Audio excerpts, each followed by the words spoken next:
You might have heard of Star Wars before. It's something of a phenomenon. The original film trilogy is consistently referred to as one of the most significant pieces of cinema history, and in its wake have followed about a bajillion computer and video games. Some of which, in fact, are some of the earliest games ever made. The original Star Wars trilogy on the Amiga is one such trilogy. Predating even the NES trilogy of Star Wars games, the Amiga Star Wars trilogy is made up of ports of the original Star Wars arcade games. I will be going through the Star Wars Amiga trilogy in release order. So the first game is aptly titled Star Wars and is a port of the original Vector Graphics arcade cabinet. Now, whilst the original Vector arcade machine was probably very impressive, it doesn't translate perfectly onto the Amiga. Now, this is actually only the third Star Wars video game ever made, so I'm trying to be as fair as possible. The first two Star Wars games ever released were two games released for the Atari 2600. Yeah, don't worry, I have both of those too, so I'll be doing a video on them in the future too. You know, back in the day when people used to just say video games were like loud, gaudy distractions with low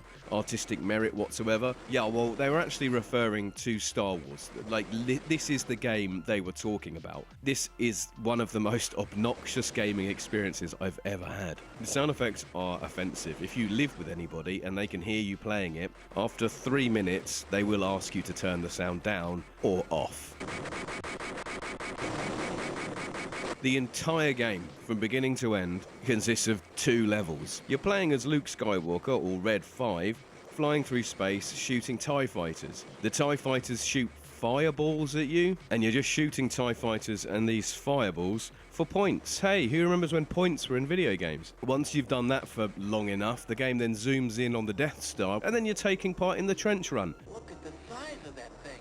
The game actually only has one button, so it's just fire, so you're just sort of trying to time it right and blasting the floor at the right time. You won't do it first time. I think it took me 5 or 6 attempts. So once you've done that, the Death Star's blown up, and then you get to go again and again until you either run out of patience or lives. 1984 saw the release of Star Wars Return of the Jedi on the Amiga. Yes, that's right, this is a port of the arcade game Star Wars Return of the Jedi, and is the second game in the release schedule of the Star Wars trilogy on the Amiga. Return of the Jedi ditches the vector graphics of the previous game and moves into a raster palette. The Amiga game captures the essence of the arcade game quite favourably. However, the game is horribly, horribly hard. Assuming the player is being Luke, or maybe Leia, flying around the forest moon of Endor on a stolen Imperial speeder bike being pursued by scout troopers. You can bash them into trees or shoot them with your blasters for an inexplicably long time, going in a straight line, avoiding fallen trees and other obstacles until you get to the end and then do it again. The game does have some variation actually. So first of all, we're playing as either Luke or Leia on the speeder bike. Later on, we're Chewie in a stolen AT-ST. This is actually pretty awesome because we're getting to blast other AT-STs at the same time. After that, we're playing as Lando in the Millennium Falcon, going up against TIE fighters in space, and then later diving into the Death Star 2 to try and blow up the reactor core. After you successfully maneuver all the way into the Death Star to blow up the reactor, you then have to maneuver all the way out. This reminded me a little bit of that level on Aladdin where you're outrunning the lava flow. It's not as good, but it did remind me of it. Where the arcade game featured synthesized voice and some pretty cool music, the Amiga version is very stripped down. The best thing about Return of the Jedi is this awesome menu music. Let's hope I don't get a copyright strike for leaving this up, because you deserve to hear this.